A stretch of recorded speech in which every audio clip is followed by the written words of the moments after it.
नमस्कार दोस्तों, मैं डॉक्टर विकास गुप्ता संध्यांशी अस्पताल से। आज हम आपसे चर्चा करेंगे गुदा मार्ग में होने वाली एक बीमारी जिसका नाम है परिकीर्तिका, फिशर एनेनो।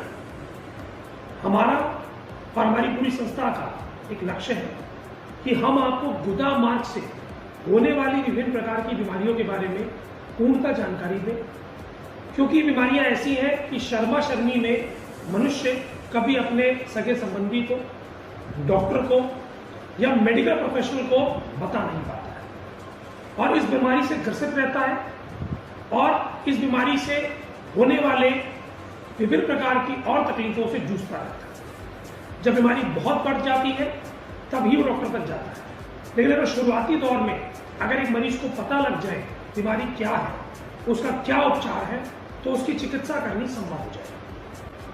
तो आज जानते हैं फिशर एनेनो यानी कि परिकीर्तिका। ये क्या बीमारी है? गुदा मार्ग के अंदर एक कट लग जाता है। ये कट क्यों लगता है?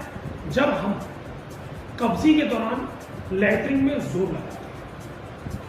अब कब्जी किसी को भी हो सकती है।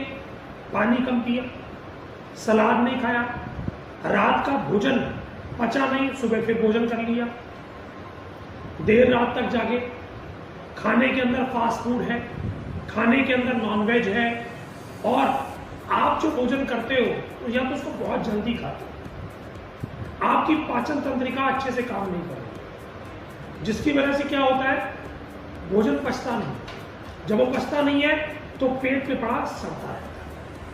जब वो सड़ता है निरंतर तो वो क्या हो जाता है, अपच के फॉर्म में वो सख्त होता चला जाता है और वो सख्त लैट्रिन जब गुदा मार्ग तक पहुंचती है, यानी हमारे गुदा मार्ग तक पहुंचती है, तो उसमें जोर लगाती है और जोर लगाने की वजह से कट लग जाता है, फट जाता है।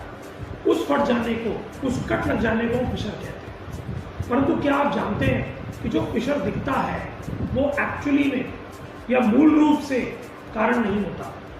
अंदर हमारी गुदा मार्ग पे एनल वॉल्व होते हैं जिनका काम है खुलना और बंद। जब उनके ऊपर धड़ाक से जोर पड़े, यानी बहुत ज्यादा दस्त आ जाए या बहुत तेज हम जोर लगा दें लैट्रिन निकालने के लिए, तो उन वाटों पे या दरवाजों पर जोर पड़ता है। उस जोर से क्या होता है, गुदा मार्ग फट जाता है। उस फटने की वजह से जो कट लगता है, अब इससे क्या होता है कि जो हमारे गुदा मार्ग के जो नीचे का रास्ता है, यहाँ पर इसको कहते हैं पोस्टीरियर कमिश्नर। इसके अंदर अगर ब्लड सप्लाई घट जाती है निरंतर जोर लगाने की वजह से, तो क्या होता है, ऊपरी सतह से तो खून होता है परंतु अंदरूनी सतह पे इस्चीमिया आ जाता है, ब्लड की सप्लाई कम हो जाती है और जो कट लगता है वो भरता नहीं। जब ये कट भरता नहीं है तो जब आप गुदा मार्ग में जाते हो, गुदा मार्ग के द्वारा जब लैट्रिन निकलती है, लैट्रिन करने जाते हैं, तो लैट्रिन के रास्ते दर्द, खून आना बूंद बूंद करके, खुजली होना या फिर जलन, ये 4 प्रकार के लक्षण लगभग मरीजों में पाए जाते हैं। ये लक्षण का सबसे पहला और उत्तम उपचार है कि आप क्या करें, 1 गिलास गर्म दूध लें, उसमें 1 चम्मच देसी घी डालें और पिए। अपने खाने के अंदर सुबह नाश्ते में फ्रूट जोड़ लें, जितना आपका वजन है। उदाहरण के रूप में आपका वजन 80 किलो है तो 800 ग्राम फ्रूट ले लें। नाश्ते में पहले फ्रूट खाएं, फिर करीबन 400 ग्राम के आसपास सलाद लंच में भी खाएं और डिनर में भी खाएं। भोजन से पहले जो फ्रूट रहेंगे वो मौसम के अनुसार रहेंगे और जो सलाद रहेगी उसमें खीरा, टमाटर, गाजर, मूली, ककड़ी, इनका प्रयोग करें। उसके उपरांत भोजन खाएं। 3 से 4 लीटर पानी गुनगुना करके जरूर पिएं। बाहर का मसाला बंद कर दें, बाहर का भोजन बंद कर दें और एक टब ले लें, पानी का एक टब लें, बड़े वाला टब लीजिए, गर्म पानी डालिए, खाली गर्म पानी डालना है और उसमें बैठ के सीखना है। लैट्रिन करने के बाद किसी भी दर्द की गोली से ज्यादा तेज काम ये शिकायत करती है। आपके लैट्रिन के रास्ते में दर्द हो तो देसी घी लें, गर्म कर लें, उसमें थोड़ी हल्दी मिला लें और अपनी गुदा मार्ग पे जितना लगाया जा सके आप लगा लें। ये जो देसी घी है ये काम करता है गुदा मार्ग को मुलायम करता है। जब गुदा मार्ग धीरे धीरे मुलायम होगा तो आपकी लैट्रिन पे आपको जोर लगाने की आवश्यकता कम हो जाएगी। अगर ऐसा निरंतर आप 7 दिन तक करें, जोर लगाना बंद कर दें, जैसा भोजन मैंने बताया उसका पालन करें, गर्म पानी में बैठ के सिकाई करें और देसी घी लगाएं, तो मान लीजिए कि 7 दिन में आप इस बीमारी से निजात आ जाए। परंतु ये आज आपको समझ लेना है कि ऐसा आपको अपने आप को ठीक करने के लिए कम से कम 3 महीनों तक यानी 90 दिन तक करना होगा, क्योंकि बाहरी सतह तो ठीक हो जाती है परंतु जो अंदरूनी वॉल्व है वह रिपेयर नहीं होता। अगर वह पूरी तरह रिपेयर नहीं हुआ तो दोबारा से फिर कट लगेगा और फिर से वही प्रक्रिया शुरू हो जाएगी, दर्द की, खून की, जलन की और खुजली की। अगर आप इससे निजात जाना चाहते हैं तो इसमें उत्तम रहता है कि अगर 7 दिन के बाद फिर दोबारा से कट लगे तो अब आपको जरूरत पड़ती है शारकर्म की।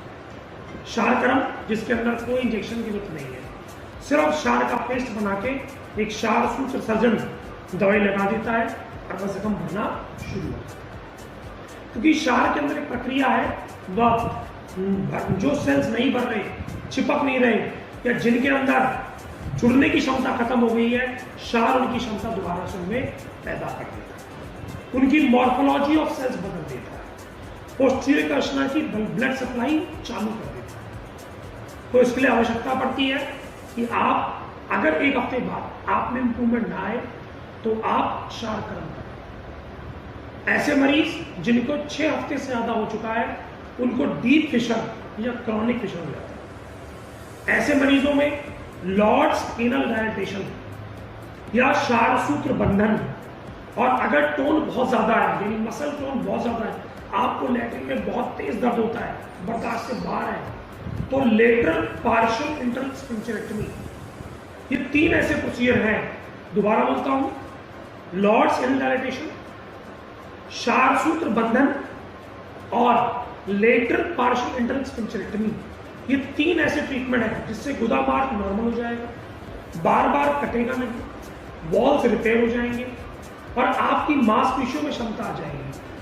कभी कभी क्या होता है कि फिशर के साथ में पाइल्स भी होते हैं। उदाहरण के रूप में आपकी गुदा मार्ग में मान लीजिए 3 मस्से पैदा हो गए तो लैट्रिन का रास्ता छोटा पड़ेगा। अभी छोटा पड़ेगा तो लैट्रिन जब जब जाएगी तब तक रगड़ मारेगी। बहुत से प्रैक्टिशनर फिशर को तो देख पाते हैं परंतु पाइल्स को देख नहीं पाते। वह ये भूल जाते हैं कि एनल वॉल से ही इंटरल पाइल्स पैदा होते हैं। अगर इंटरल पाइल्स की चिकित्सा अच्छे से की जाए तो फिशर प्रॉपरली रिपेयर हो जाता है। बहुत से लोग फिशर में क्रीम तो लगाते हैं परंतु ये भूल जाते हैं कि पाइल्स की वजह से ही फिशर पैदा हो सकता है, और अगर फिशर इनके अलावा पैदा हो तो कैंसर से भी फिशर होता है, फिस्टुला से भी फिशर होता है, टीबी हो जाए उससे फिशर होता है, HIV हो जाए उससे भी फिशर होता है। अगर इस प्रकार के फिशर हैं और जो नहीं ठीक हो पा रहे हैं तो अब आवश्यकता है कि आपको एक प्रोक्टोकोलॉजिस्ट के पास जाना पड़ेगा और अपना चेकअप करा के इसकी चिकित्सा करानी पड़ेगी। और आज की हमारी वीडियो हम यही समाप्त करते हैं। आप सब लोगों का मेरे चैनल पर धन्यवाद। नमस्कार।